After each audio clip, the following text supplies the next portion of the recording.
Buenos días, hermanos. ¿Cómo les va? Bienvenidos a todos. Los invito a que vayamos a nuestras Biblias al Salmo número 66 en esta mañana.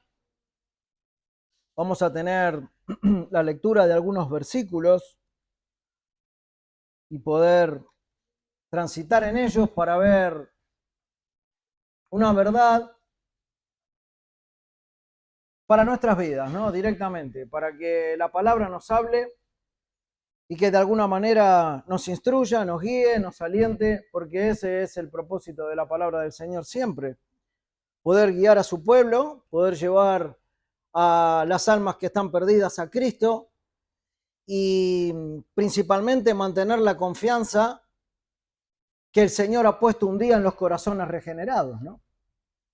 Por lo tanto, en este caso en particular, en estos versículos que vamos a leer, los invito a que después puedan leer todo el Salmo en algún momento. Por una cuestión de tiempo, vamos a leer solamente 3 versículos y vamos a transitar en esos versículos, porque en esos versículos vamos a ver que quizás, en alguna oportunidad o en algún alma, interpretando de una manera errónea el Evangelio, o por lo menos la primera apreciación que se le da a las personas para llegar al Evangelio, podemos ver en estos versículos que hay una verdad necesaria para tener en cuenta a aquellos que están en Cristo.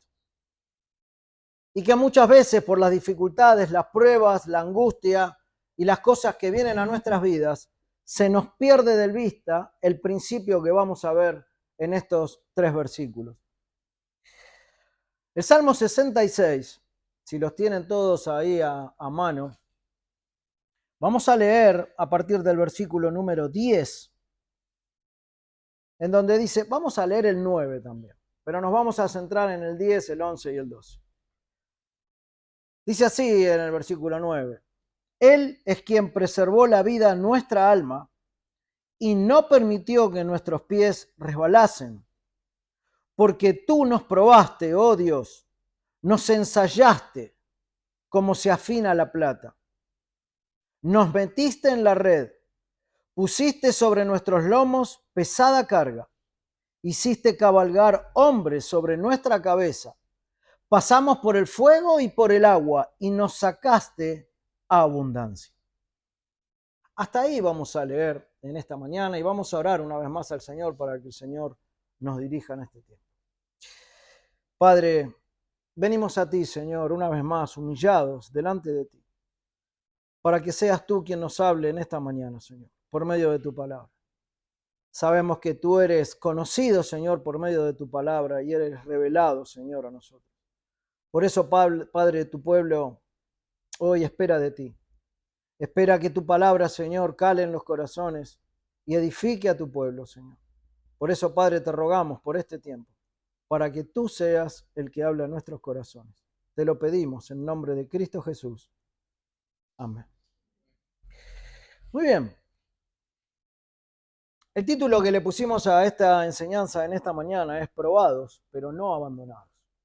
Probados, pero no abandonados. Y esto es parte de la realidad de muchos de nosotros cuando en diferentes momentos de nuestras vidas entramos en situaciones límites, situaciones angustiantes, situaciones desesperantes, situaciones de prueba, situaciones de todo tipo, ¿no?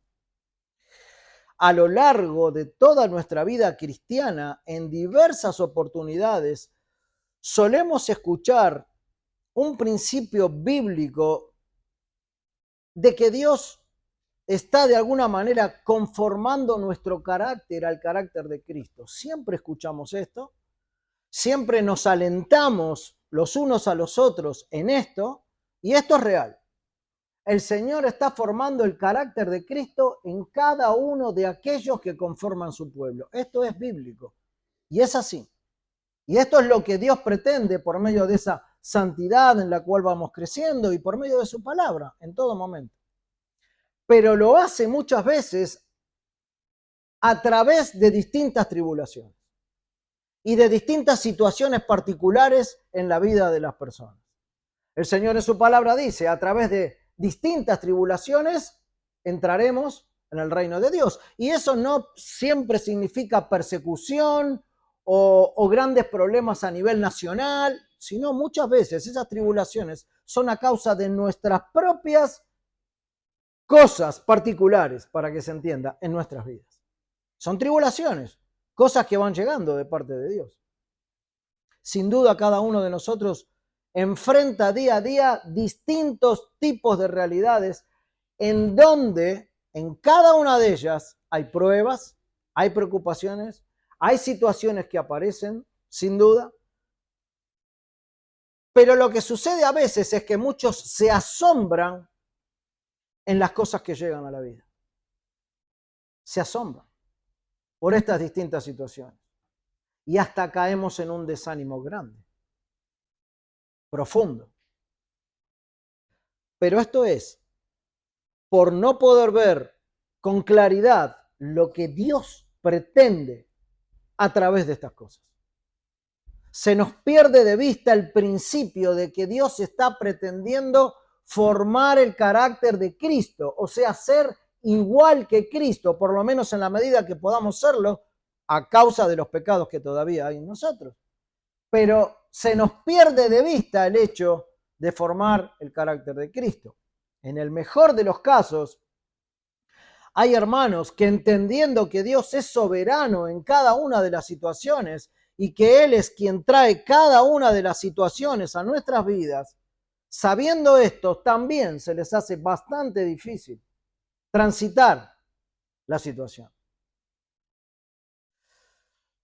Pero esto a veces pasa porque desde el principio de nuestra vida cristiana creímos o entró en nosotros por alguna cuestión el pensamiento de que la vida del cristiano es una vida de color de rosa.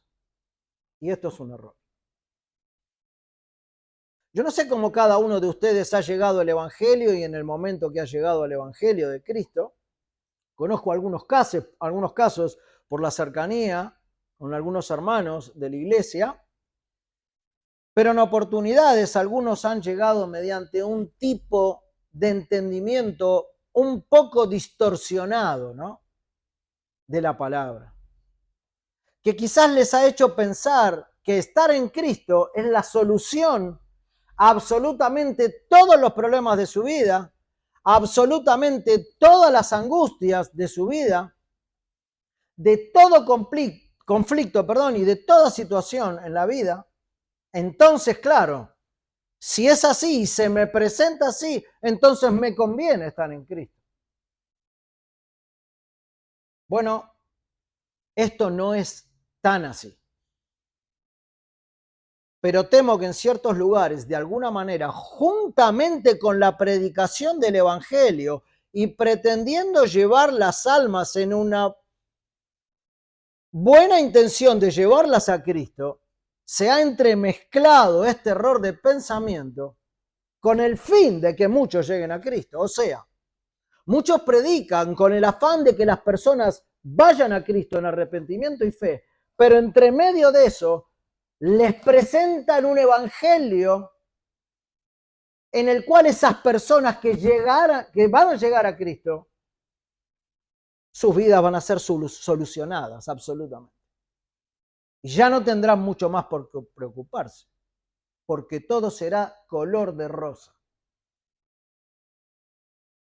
Y en esta mañana, hermanos, con la ayuda de Dios, yo quiero llevarte a que podamos meditar en que existe cierto tipo de, vamos a decir, ministerio evangélico que es cruel en algún punto. Es por eso que la palabra nos lleva a toda verdad y cuando escuchamos la predicación del evangelio tiene que ser de manera completa y sin alteraciones en cómo Cristo la trajo de manera primera, vamos a decir, originalmente. Pero digo que puede ser cruel el entendimiento de la Biblia así y de la vida de un cristiano de esta manera, pensando de que todo se va a solucionar porque ahora está en Cristo. sé que es un ministerio que se lleva adelante con ese error, no de manera intencional, pero existe. Es un error que lleva a interpretar mal el evangelio en las personas. Es un pensamiento que se ocupa, vamos a decir, de exaltar la gracia de Dios en cuanto a el perdón de los pecados para las personas, pero en algunas oportunidades entorpece esa gracia y de alguna manera muestra lo opuesto. A veces minimiza el problema del pecado en las personas, solamente le hace conciencia del pecado para la salvación, pero luego minimiza el problema del pecado y pierde de vista el propósito de Dios para el cristiano, que es conformar el carácter de Cristo en cada uno de ellos. Entonces esto, de alguna manera, produce dos cosas, ¿no? Dos efectos. El primero es mostrar la gracia como menos de lo que es en realidad, y en segundo lugar muestra un evangelio o una escritura que pareciera que no es lo suficientemente grande para solucionar los problemas de aquellos que llegan a Cristo.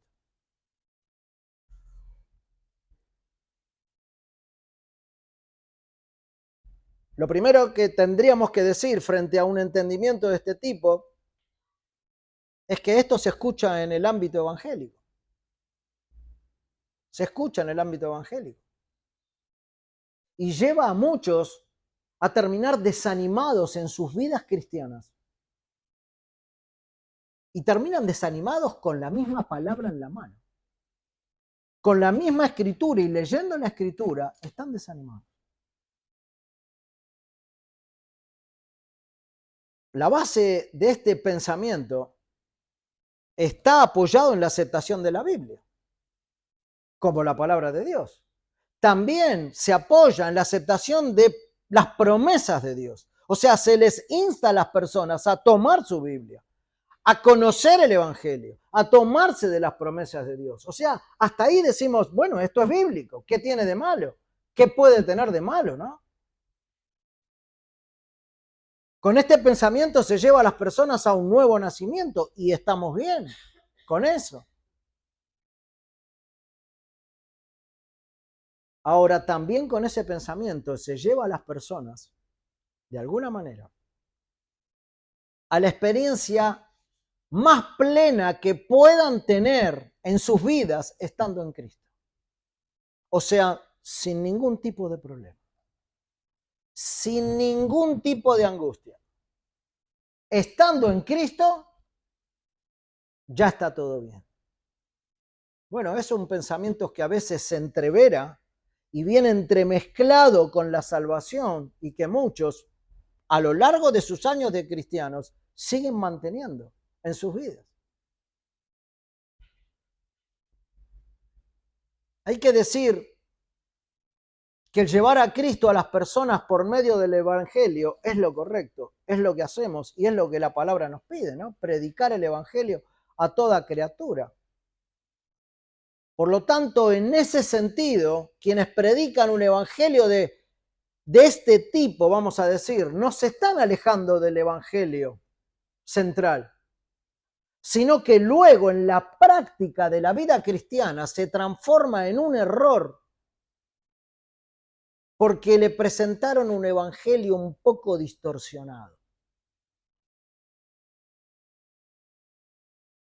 Entonces el mensaje es bíblico y cualquiera podría preguntarse con poco entendimiento de la Biblia, pero ¿qué hay de malo en esto, no? Me están predicando el evangelio, estoy asistiendo a una iglesia en donde el evangelio es predicado, escucho al Señor, estoy siendo convencido de mis pecados, el Señor está tratando conmigo, estoy arrepintiéndome y voy a buscar al Señor, quiero realmente ese camino.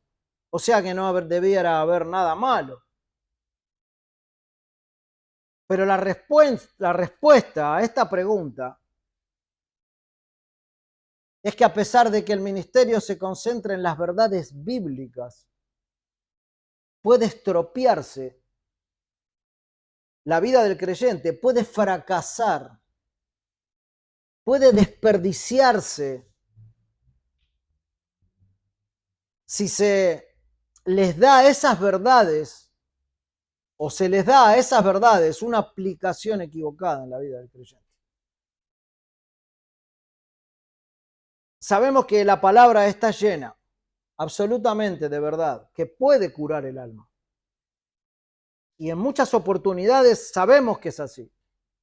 Tiene ese efecto curativo la palabra del Señor. Pero que si la palabra del Señor es aplicada de forma equivocada, bueno, el efecto puede ser desastroso, puede ser muy malo. Porque la aplicación de lo que Dios dice en su palabra se está llevando adelante personalmente en el creyente de manera equivocada. Por ejemplo, si alguien compra una crema porque tiene urticaria en la piel y en vez de frotársela, la ingiere por boca, vamos a decir, el beneficio curativo que tenía eso, tenía un beneficio curativo, pero no aplicado de esa manera. No había que comer la crema o tomarla, sino frotarla. Con el Evangelio pasa exactamente lo mismo. Si nosotros no aplicamos las verdades del Evangelio tal cual como vienen, entonces el resultado puede ser desastroso, porque comer una crema creo que va a llevar al hospital más que curar a alguien. Y esto va a pasar lo mismo. Entonces, así son las doctrinas para aquel que arranca y empieza en el cristianismo, pero que también por un mal entendimiento y una mala aplicación puede tener muy malos resultados. Así que básicamente el problema es este. El entendimiento equivocado de alguna manera da un cuadro de lo que es hacerse cristiano de manera equivocada. O sea, no solo le otorga al hombre el perdón de pecados, el Evangelio que lo da, paz en su conciencia, paz en su corazón, y la comunión con Dios como Padre, porque esto es lo que trae el Evangelio, sino que ahora también piensa la persona que el poder de Dios que hay en él le permitirá vencer absolutamente todo tipo de pecados que antes lo dominaban, y que ahora esa luz de Dios en él le permitirá encontrar una salida a todos los problemas de la orientación de la vida que él tenía antes de llegar a Cristo, que ahora en Cristo la realización de su propia vida será fenomenal, que las relaciones personales en las cuales estaba metido conflictivamente ahora tendrán otro final muy feliz y ya no estará más en esas cuestiones. Y cosas semejantes, que si hasta el momento lo habían derrotado ahora en Cristo, ya eso no va a pasar más. Ahora, dicho esto, en términos generales, estas son posibilidades que la Escritura da, sin duda. Cuando uno llega a Cristo, la vida cambia absolutamente, porque principalmente cambian los pensamientos, cambian las costumbres, cambia el entendimiento, y el Señor cambia el corazón para que muchas de las cosas que estaban encerradas en pecado, en carácter o en lo que sea, cambien. Es verdad, es parte de lo que el Señor hace en la vida de sus hijos. Pero el problema está en que se puede minimizar lo más duro de la vida cristiana, o lo que nos lleva a la responsabilidad en nuestra vida cristiana, que es la disciplina diaria, que es esa lucha interminable hasta que nos vayamos de este mundo con el pecado, y también la lucha de vagar espiritualmente en nuestras vidas muchas veces, y que se cree encima de eso la impresión de que la vida cristiana es un lecho de rosas y que ya no existen problemas, o que si vienen no hay más que presentarlos al trono de la gracia y de inmediato van a desaparecer. Bueno, es un error. Pero a veces ese error viene juntamente con la salvación. No estamos diciendo que las personas llegan al Evangelio y no son salvas por creer esto. Son verdaderos cristianos, pero que entienden y aplican la palabra de manera distorsionada. Es una aplicación errada del Evangelio. Pensar que las cosas no van a venir es una aplicación errada del Evangelio. Y como pienso que no van a venir, entonces cuando vienen, no sé cómo manejarlo.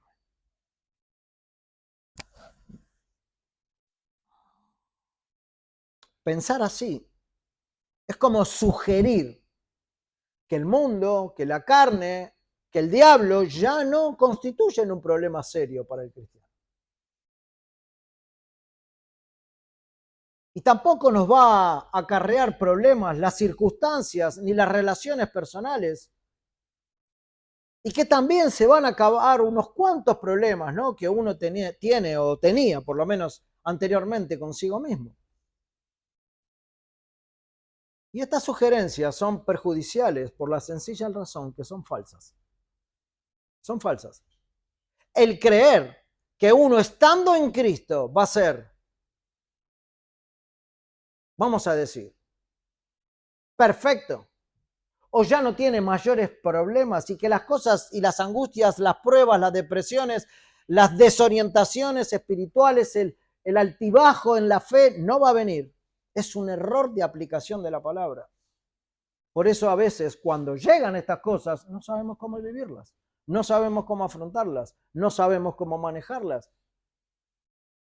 Cuando cae nuestra alma en momentos de pecado, de prueba, de angustia, y vemos que el Evangelio no me está ayudando en esta situación, que en realidad es por un mal entendimiento mío, entonces digo, Cristo ya no funciona para mí. No funciona el Evangelio, no funciona Cristo,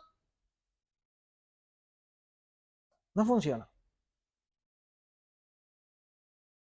Por eso a veces el llevar a las personas al conocimiento de Cristo puede llevar con eso un error grave de interpretación también, de que el Evangelio va a ser el fin de todos los problemas de la vida. Y en muchos casos, algunos acceden al Evangelio por el solo hecho de entender eso, de que ya no va a haber más problemas. Hay una de las denominaciones religiosas que andan por ahí que dicen que tiene como título Cristo la solución. Bueno, yo no sé qué es lo que predican exactamente, ni quiero entrar en el tema, pero Cristo es la solución al pecado. Para que justificados en Cristo el Padre nos dé la entrada a su reino. Para que la muerte de Cristo en la cruz, cargando nuestros pecados, hoy no sea el acceso, la puerta y el camino estrecho para llegar a la salvación. Pero la vida sigue. Las cosas van a venir igual. Y con esa interpretación del Evangelio y un corazón cambiado, Dios nos propone que desde ahí manejemos cada una de las cosas que van a llegar. En ningún momento el Señor nos dice, no van a venir. Despreocúpate. Viví la vida como color de rosa. Bueno, esto no es el Evangelio. Pero algunos viven así. Y cuando llegan los problemas, no tienen forma de transitarlos, vamos a decir, porque quizás ni lo puedan resolver, pero de transitarlos. Muchos acceden al Evangelio porque dicen, bueno, esto es un beneficio personal. Estar en Cristo me conviene. Me conviene. Buscan los resultados de escuchar de Dios mediante falsas esperanzas, y esto a veces es impulsado por ciertos predicadores, que quiero pensar que en muchos de los casos es sin querer, les llevan tanto a la bondad de un Dios misericordioso a las personas en el afán de llevarlos a Cristo, pero equivocándoles o haciéndoles equivocar la forma en la cual se aplica el Evangelio de Cristo a la vida del creyente. Le presentan una vida color rosado, a veces procurando que suene lo más agradable posible, vamos a decir, y libres de todos los afanes que se puedan estar, con el fin de atraerlos. Porque a las personas que se le predica el Evangelio diciendo Cristo dice que sos un pecador, esta es la carátula con la que venís desde el vientre de tu madre, como un pecador. A la gente no le escucha, no le gusta escuchar esto. Pero este es el Evangelio. De eso se trata de la muerte de Cristo en la cruz. Entonces el Evangelio se diluye en algunas porciones y le llevan a la salvación por medio de Cristo, pero la otra parte, quédense tranquilos, ¿no? Porque ahora en Cristo todo se soluciona. Esto produce mucho daño en las almas cuando los cristianos tienen que afrontar las cosas que por medio de la soberana mano de Dios vienen a sus vidas. Ahora, a pesar de esto, algunos están sinceramente interesados en el Evangelio, creerán y accederán, y entonces sobre esta base experimentan un nuevo nacimiento, empiezan una vida nueva, gozosos en Cristo y con la seguridad de que han dejado atrás todos sus dolores de cabeza, todas sus angustias, pero más adelante empiezan a ver cómo esas cosas vuelven otra vez a sus vidas. Los viejos problemas de temperamento vuelven a aparecer. Los problemas ocasionados por las relaciones personales que había antes vuelven a aparecer. Las necesidades no satisfechas cuando no estaba en Cristo vuelven a aparecer. Esas tentaciones que tenía antes vuelven a aparecer y a veces hasta vuelvo a entrar en pecado. Y no solo que estas cosas vuelven, sino que a veces son más reales y más fuertes que antes. Algunos casos se intensifican y entonces llegan a la conclusión de que Dios no les hizo las cosas más fáciles, sino que al contrario se las puso bien difíciles. ¿Por qué yo ahora tengo que pasar por estas cosas? Si estoy en Cristo, ¿por qué paso por esto? En vez de preguntarnos cuál es el propósito de Dios. Entonces los malos hábitos, las tentaciones, que la experiencia de la conversión parecía que habían quitado, bueno, ahora reaparecen, ¿no? Vuelvo a parecerme bastante a lo que era antes. Las primeras semanas, el primer tiempo en Cristo había alcanzado un gozo real. Mis oraciones parecían ser contestadas, ¿no? Por el Señor, claramente. Pero ahora empiezo a ver que no es tan así, que la vida libre de problemas y dificultades no se fue. Lo que antes me desalentaba, ahora me vuelve a desalentar. Entonces la pregunta es, ¿qué es lo que pasó? ¿Qué es lo que pasa, no? ¿Por qué esto es así en mi vida? Bueno, el comienzo de la carrera cristiana generalmente se caracteriza por una alegría emocional fuerte. Uno quiere hablarles de Cristo y de lo que el Señor hizo en su vida a muchas personas. Hay mucho tiempo de oración. Y así Dios va animando, ¿no? A aquellos que son bebés espirituales, porque recién están empezando a caminar en el Señor. Pero cuando llega el tiempo en donde son más fuertes y pueden soportar más, Dios los empieza a someter a una disciplina un poco más rigurosa, o una corrección más rigurosa, o a pruebas más fuertes, que ellos ya, porque van alimentándose del Evangelio día a día, pueden resistir, ¿no? Ya tendrían que soportar ciertas pruebas mediante la presión de las cosas que son desconcertantes en muchos de los casos y que alguna influencia externa que pueda haber sobre mí debiera responder con bien, debiera poder enfrentarlas porque estoy creciendo espiritualmente. Porque es así como Dios actúa, enviándonos las cosas. ¿Para qué? Para fortalecer nuestro espíritu. Para eso las envía, para fortalecer nuestro espíritu. Porque en nuestra debilidad Él se perfecciona. Perfecciona su fortaleza, como decía Pablo. Entonces, para el cristiano no debería ser nada antinatural el hecho del aumento de las tentaciones o el aumento de las pruebas o el aumento de las dificultades, de los conflictos, de las presiones. Porque cuando el cristiano comprende lo que es andar con Dios o entiende lo que es andar con Dios, entonces las va a poder afrontar. El problema sería si no llegan estas cosas, si no le llega la presión de Dios en la tentación, en la prueba. Algo está mal si esto no pasa en la vida de los hijos de Dios, porque los hijos de Dios son disciplinados. O sea, están siendo disciplinados y corregidos por Dios. El Señor dice que al que es hijo le disciplina, ¿no? Lo corrige. Si no, no es hijo. Pero al cristiano que se le ha dicho que la vida cristiana normal está libre de dificultades, va a llegar a la conclusión, cuando vea que se le sigue acumulando en su vida las angustias, las tentaciones y los problemas, y que de alguna manera empieza a pensar, bueno,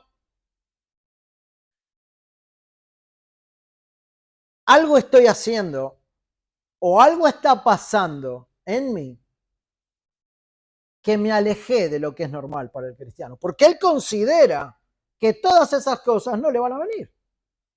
Entonces, yo debo estar haciendo algo mal y por eso me llegan todas estas cosas, ¿no?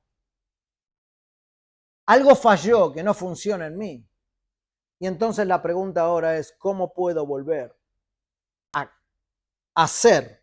¿Qué es lo que tengo que hacer para que lo que pasaba primero en mi vida cristiana vuelva a funcionar? ¿Qué puedo hacer?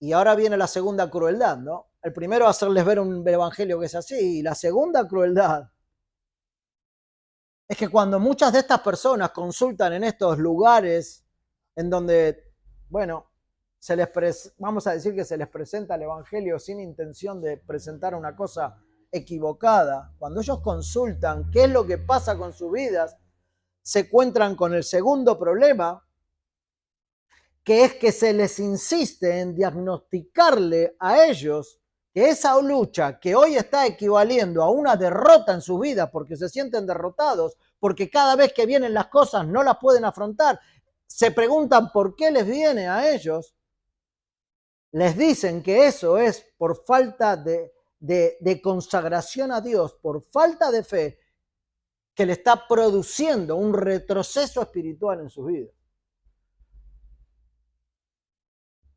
Entonces, el diagnóstico es equivocado, la aplicación es equivocada. Es algo así, ¿no? Al comienzo, ese que se había entregado a Dios, que encontraba en Dios y en Cristo su alegría, ahora se ha limitado, ahora está enfriado. De alguna manera su obediencia cayó o ha dejado de confiar en ese Dios y es por eso que está en ese estado y se termina creyendo esa verdad, ese diagnóstico. Entonces el remedio que le dan es que tiene que descubrir su error, tiene que descubrir lo que está haciendo mal, por eso aparecen todas estas cosas otra vez en su vida y entonces le dice, consagrate otra vez a Dios. Si buscas eso nuevamente, vas a recobrar ese entusiasmo original cuando llegaste a Cristo. Y si bien hay cierta verdad en que cuando nosotros empezamos a desprendernos de los medios de gracia en nuestra vida, oración, comunión íntima con el Señor, no asistir a la iglesia como un medio de gracia para poder ser alimentados, eso nos lleva a una decadencia espiritual, y es verdad. Lo que es claro también es que muchas veces ese no es el diagnóstico preciso, sino que el diagnóstico es que la persona piensa que no le van a llegar los problemas y que no le van a llegar las pruebas y que no le van a venir las tentaciones. Y la verdad es que Dios nos dice que las cosas van a venir. Se las voy a enviar, les guste o no, porque quiero que mis hijos crezcan. Esto es lo que Dios tiene en su mente. Tarde o temprano, en la vida de todo creyente, Dios estará enviando cosas más fuertes para su crecimiento, porque entiende que en una buena aplicación de la palabra la va a poder soportar.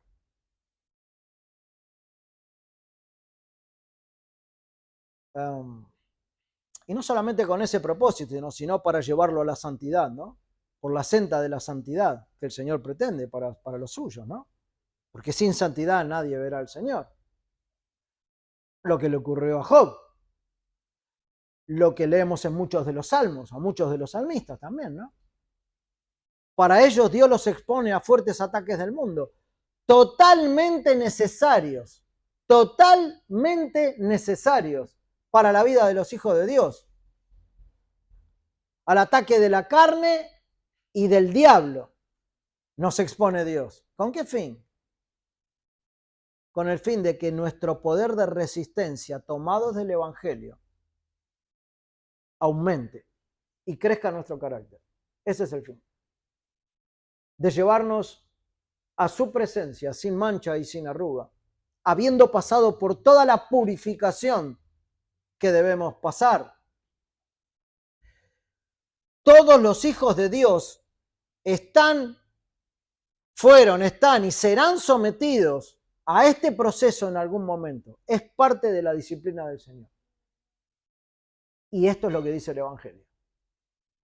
Así que si alguien llegó al Evangelio pensando otra cosa, aunque basándose en la obra expiatoria de Cristo en la cruz, pero que en la aplicación del Evangelio hoy tiene demasiadas dificultades, bueno, la verdad es que Dios te va a someter a las pruebas, a las tentaciones, y va a permitir que pasen en tu vida para hacernos crecer. Hebreos 12:5 dice, y habéis ya olvidado la exhortación que como a hijos se os dirige, diciendo, hijo mío, no menosprecies la disciplina del Señor, ni desmayes cuando eres reprendido por Él. No la menosprecies y no desmayes mientras que estás ahí, en esa situación. O Job, capítulo 5, versículo 17, donde dice, he aquí, bienaventurado es el hombre a quien Dios castiga. Este castiga es corrige, no es un látigo, no es una vara, es una corrección. Por tanto, no menosprecies la corrección del Todopoderoso. Tomá lo que está viniendo a tu vida, gozate, como dice Santiago, ¿no? ¿Qué dice Santiago? Cuando halléis en diversas pruebas, ¿de qué manera las tengo que afrontar? Gozoso. Ahora, esto es dificilísimo, pero es lo que Dios nos pide. ¿Será más fuerte el concepto de decir, no, esto es difícil, o será más fuerte y mejor lo que Dios dice, gozate? Porque en esto vas a crecer. Porque esto lo pongo para tu crecimiento espiritual. Porque esto lo manifiesto en vos para que crezcas y para que te tomes de mí. Entonces, si esto es la realidad de todo cristiano, el remedio que algunos sugieren va a resultar desastroso, porque le van a errar al diagnóstico y le van a errar a la aplicación de la palabra. Lo que va a producir en esas personas una equivocación es sentenciar a esos cristianos que quieren ser fieles y dedicados a una vida confusa, a buscar cada día fallas inexistentes en su consagración a Dios, creyendo que si pueden descubrir estas fallas y solucionarlas, entonces van a volver a tener el gozo que perdieron. Y hasta algunos piensan que han perdido su salvación o que nunca fueron salvos. Así que imagínense. El tema no es que las cosas no van a venir. El tema es tomemos, aunque no me gusta, lo que va a venir. Porque Dios me está ayudando con eso. Esto produce un retraso espiritual, el no entenderlo así, y un enfrentamiento con Dios directo, porque como no quiero lo que viene, entonces me enojo con Dios. Y eso es por un mal entendimiento de la palabra, por una mala aplicación.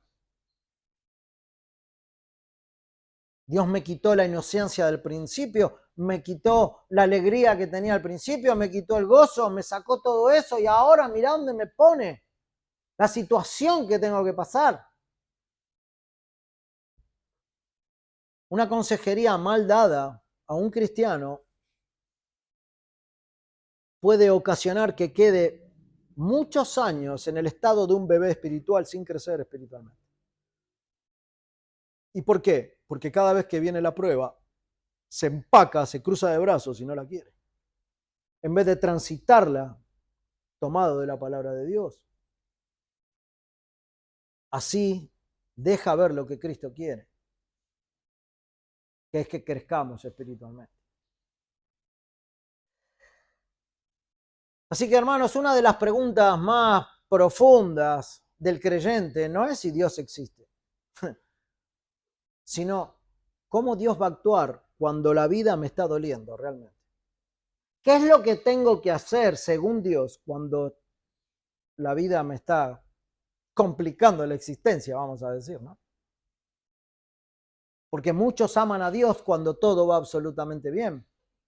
Pero cuando llega la prueba, el conflicto, el pecado, lo que sea que Dios ponga en el camino, el corazón se empieza a sentir muy dudoso, ¿no? Se llena de dudas. Pero el Evangelio de Cristo nos recuerda permanentemente que conocer a Dios no significa vivir sin conflictos, sino aprender a confiar en su sabiduría cuando Él permite las controversias. Él permite la controversia en tu vida y en mi vida. Y Él es el sabio. Y el Salmo 66 nos abre una ventana al corazón de alguien que ha pasado por fuego y ha salido transformado, que es lo que acabamos de leer. En el versículo 10 dice, porque tú nos probaste, oh Dios, nos probaste, nos ensayaste como se afina la plata. Ensayaste es refinar, como se refina, ¿no? La plata.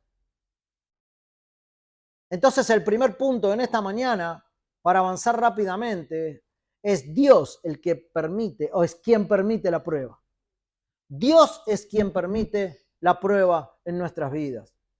Entonces el salmista no culpa al azar. Esto me pasó porque no sé por qué me pasó, ni a los enemigos, ni a sí mismo, sino que dice, tú nos probaste. Qué distinto es cuando uno tiene una confianza plena en el Señor, ¿no? Y dice, Señor, me estás probando. Y tengo bien claro, Señor, me estás probando. No que cuando, no sé de dónde vino esto, ¿no? ¿Por qué me pasó esto? ¿Cuál es la situación? Si yo no busqué esto, ¿no? Entonces, Él es claro y dice, tú nos probaste. Y este es un concepto muy importante, hermanos, cuando distintas cosas llegan. A veces nos sale echarle la culpa, ¿no? A tal o a cual persona. O a tal o a cual circunstancia. Pero no solemos hacernos esos plateos en lo que lleva a veces a decir, bueno, sino que es malo lo que llega, ¿no? No pienso que es bueno, es malo. Sin embargo, en esos momentos es donde nosotros debemos guardar ese concepto. Esto es bueno para mí. Viene la enfermedad, me declaran un cáncer terminal. Yo lo digo acá, ¿eh? Esta es la teoría. Pero hace poco pasamos por un caso así con una hermana. Y hacía preguntas lógicas. muy lógicos. Y tenía un cuestionamiento bien lógico. Y realmente espero que ella esté con el Señor. Pero nos animamos a decir, gracias Señor por este cáncer terminal. ¿Estamos preparados? Gracias Señor por la muerte de un hijo. ¿Estamos preparados para esto? Pero el Señor nos envía estas cosas también. Y yo tengo que seguir pensando que el Señor sabe lo que hace. Tengo que seguir confiando en aquel que entregó a su propio Hijo por mis pecados.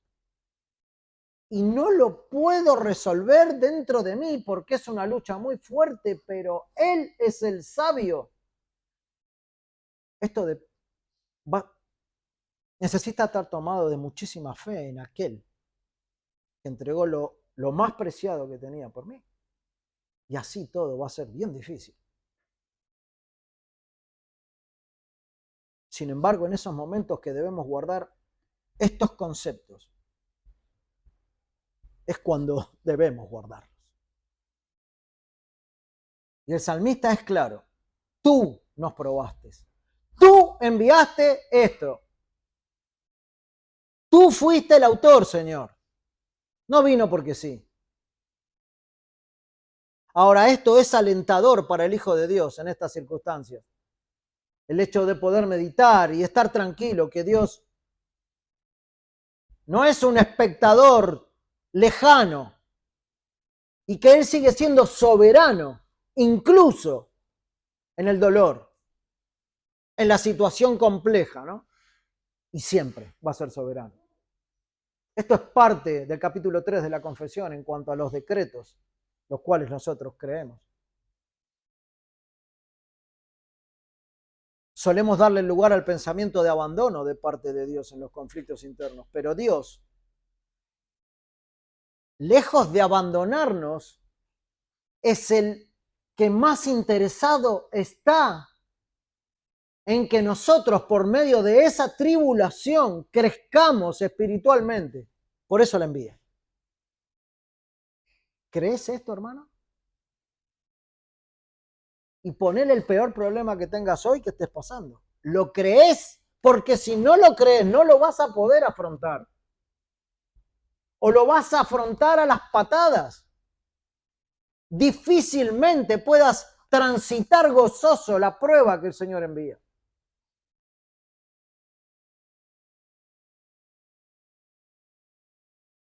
Dios es el principal preocupado en que esos conflictos y esas perturbaciones que tenemos sirvan para nuestro crecimiento espiritual. Un autor enfatiza que la sabiduría de Dios se ve no solo en lo que da, sino en lo que permite. Ahí se ve la sabiduría de Dios. Pero claro, para nosotros una situación del tipo del ejemplo que estaba dando hace unos momentos, decir, pero no, esto no es sabio de parte del Señor. Dios me quiere fusilar con esto, ¿no? Me quiere enterrar, quiere que desmaye. Y no es el propósito de Dios. No es el propósito de Dios. Sino que Dios es sabio en lo que permite. Nada llega a la vida del creyente sin pasar primero por las manos de Dios. Si no pasó por el pensamiento de Dios, no va a llegar a tu vida. No va a llegar. Sea lo bueno y sea lo malo también. No va a llegar. Porque Dios es soberano. Pero en segundo lugar, rápidamente, la prueba tiene un propósito refinador. Y esto lo vemos en el versículo en el 10, en donde dice, nos ensayaste o nos refinaste como se refina la plata. Primero dice, tú me enviaste esto. Y con esto me refinaste. Me puliste, vamos a decir. Quitaste la escoria de mí, ¿no? Pero la imagen que da el salmista es poderosa. Dice, o sea, con fuego, ¿no? Se refina. Con un fuego intenso. Pero es un fuego controlado por Dios. No es para terminar de fusilarme, de derretirme, ¿no? Es un fuego que Él lo envía porque busca un resultado valioso. Porque busca quitar la escoria, quitar lo malo. Dios no busca destruir la fe, sino todo lo contrario. Él quiere purificar la fe, quiere fortalecerla, hacerla más genuina. Todos aquellos que se dedican a refinar la plata y el oro saben exactamente cuál es la temperatura que le tienen que dar a eso, ¿no? Y saben cuánto tienen que parar. Es como cuando calentamos con un soplete un hierro, ¿no? Lo vemos que le vamos dando, se va poniendo al rojo vivo, pero si le seguimos dando eso, en algún momento se va a hacer agua, como gotas, ¿no? Y se va a derretir. Bueno, quien lleva adelante esto sabe cuánto calor le tiene que dar, cuánta presión a la prueba y cuándo pararla. Dios sabe lo que nosotros podemos soportar y cuándo parar. Así que cuando venga el refinador con su fuego a nuestra alma, nunca olvides, hermano, que Él sabe hasta dónde. Él sabe hasta dónde. No te dará más de lo que puedas soportar. Y eso es una promesa fiel. Ahora estoy agobiado por esto. Ya no soporto más esta situación. Ya no la aguanto más. Y bien que decimos todas estas cosas. Pero si en ese momento pudiéramos abrir nuestra mente y decir, si soporté hasta acá es porque el Señor sabe que yo puedo soportarlo. Y bueno, es un poco más, hasta que el Señor haga lo que tiene que hacer conmigo. Porque está tratando con mi carácter, no con mi enfermedad, no con mi hijo, no con mi hermano, no con mi padre, no con la gente del trabajo que me trata mal, no, está trabajando conmigo. Entonces, cuando yo tengo una buena nota en esa prueba, va a terminar la prueba.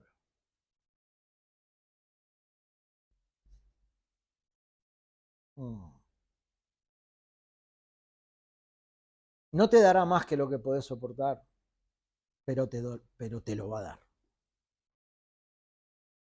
De eso no tengamos ninguna duda. Las cosas van a llegar y va a ser duro, pero cuando esto pase, pensá que Dios te está amando. Pensá que Dios te está amando. En ese dolor que estás pasando, Dios te está amando. En esa tentación por la cual hoy estás pasando, Dios te está amando. Te la está dando para que lo veas, para que la trates como dice su palabra. Si hay un sufrimiento grandísimo hoy día, lo que sea que te esté pasando, Dios te está amando. ¿Y por qué te está amando? Porque te lo está enviando para que crezcas. No para que desmayes, no para que te mueras, no para matar tu fe, sino para que crezcas espiritualmente. Él te está refinando, está puliéndote, así como dice el salmista.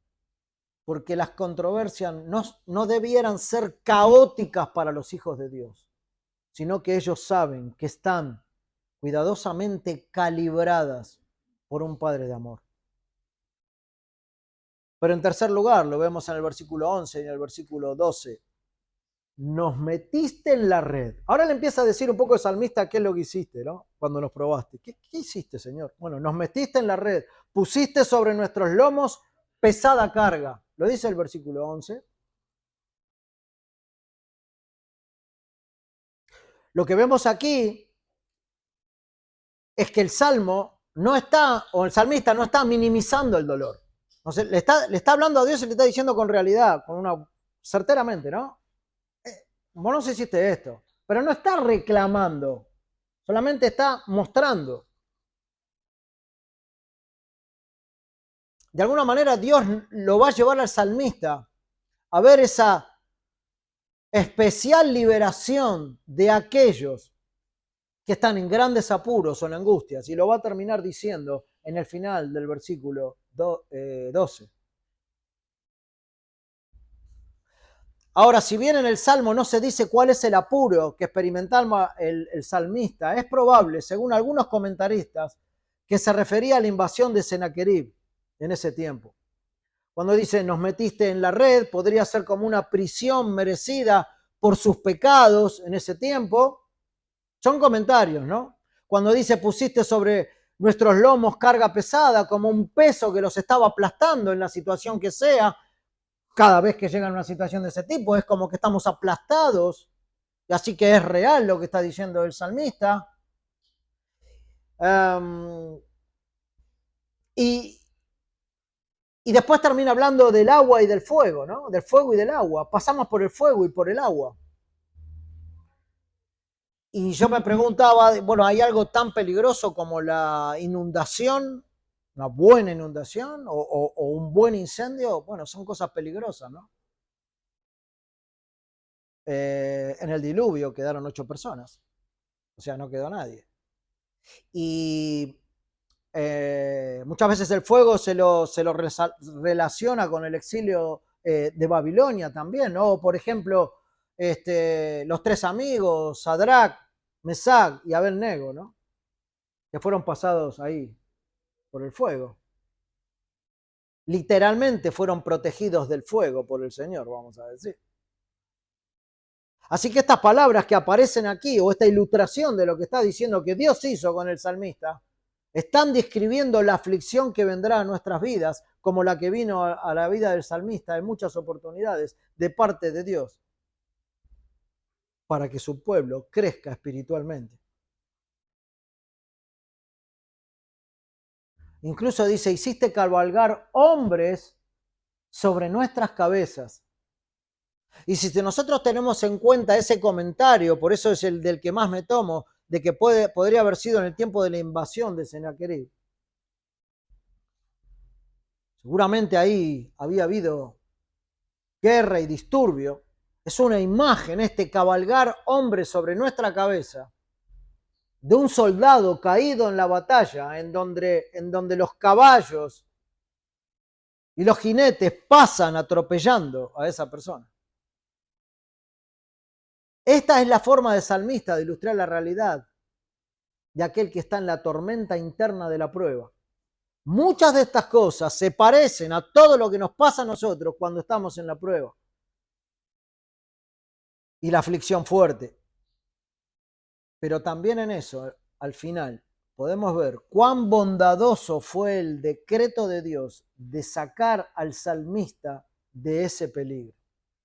Y eso lo dice al principio, en el versículo 10, cuando dice, tú nos probaste, oh Dios.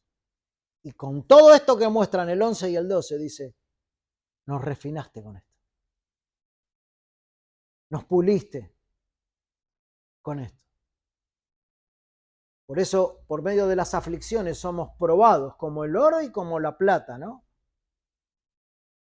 Que se pone en un recipiente a altas temperaturas para quitarle la escoria. Hermanos, la Biblia es honesta. Es honesta. No te va a decir una cosa por otra. Dios no va a decir una cosa por otra. Dios no te va a decir, te salvo y vas a vivir una vida color de rosa. De ninguna manera. No es así. La fe no anestesia el sufrimiento de las personas, sino que le ayuda a transitar esas situaciones. La fe que tiene puesta en Cristo. La fe que tiene puesta en su Padre Celestial. Porque Dios no nos va a tratar con superficialidad. Va a ir bien hondo para pulirte y para sacarte la escoria. A veces permite pruebas intensas porque lo que busca es una obra profunda, no superficial. Y a veces el silencio de Dios no es indiferencia, porque a veces nos podemos sentir que el Señor ni nos habla en ese tiempo, sino que Él está haciendo su trabajo en uno. Y el último punto es que Dios siempre conduce a un lugar mejor. Siempre conduce a un lugar mejor. Y lo vemos en el final, donde dice, a pesar de todo esto, a pesar de lo que vimos en el 11 y en el 12, porque tú nos probaste, según lo que dice el 10, nos sacaste abundancia. Nos sacaste abundancia. Y pero es lo que cambia todo lo que viene diciendo, ¿no? Todo el Salmo. El proceso no terminó en el fuego, incendiado, quemado y muerto. O el proceso no terminó inundado, ahogado y muerto. No. No. Porque ahí abundancia no significa falta de problemas. De ninguna manera. Sino una fe más firme. Un corazón más libre, una relación más profunda con Dios. Porque Él nunca va a permitir una prueba sin tener en vista el bien final de cada uno de sus hijos. Así que por lo que estés pasando hoy día, va a tener un final que Dios promete, o por lo menos busca que redunde en una fe más grande y en un pulir nuestras almas. Si hoy estás en medio de la prueba, tenés que saber que no estás olvidado. Que si tu corazón realmente es de Cristo, si realmente te has entregado a un Cristo Salvador, podés descansar en su verdad, podés descansar en su palabra, podés descansar en esa confianza eterna y en el sacrificio de Cristo, como esa roca firme en donde nos podemos parar, sin duda alguna, y sin temor a ser refinados, y entendiendo que es necesario para mi alma. Me paro y enfrento lo que Dios me propone, porque Él quiere lo mejor para mí. Pero también pensar y estar seguros que no estamos solos en medio de la prueba y que no estamos perdidos, porque a veces así nos sentimos. Estamos siendo refinados y Dios no va a desperdiciar ninguna prueba que nos envíe a nuestras vidas, porque el fin es refinarnos. La gracia que Dios nos otorga al ejercitarnos en las pruebas hace que nuestra vida espiritual se vuelva más fuerte y más activa. Y de esa manera solamente podemos mejorar nuestro carácter, como se mejora la plata cuando está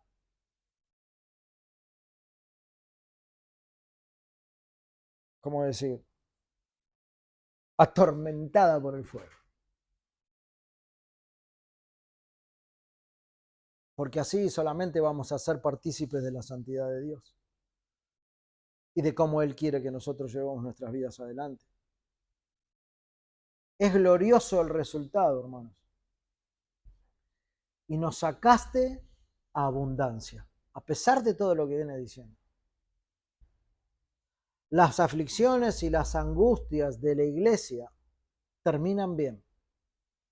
Y cuando digo de la iglesia, estoy hablando de aquellos que conforman el cuerpo de Cristo. Pasamos por el fuego, pasamos por el agua, y si pasamos, quiere decir que no nos quedamos allí. Pasamos. Por grandes que sean las tribulaciones de los santos. Bendito sea Dios, que siempre, siempre nos va a dar una salida. Pero nos sacaste en abundancia.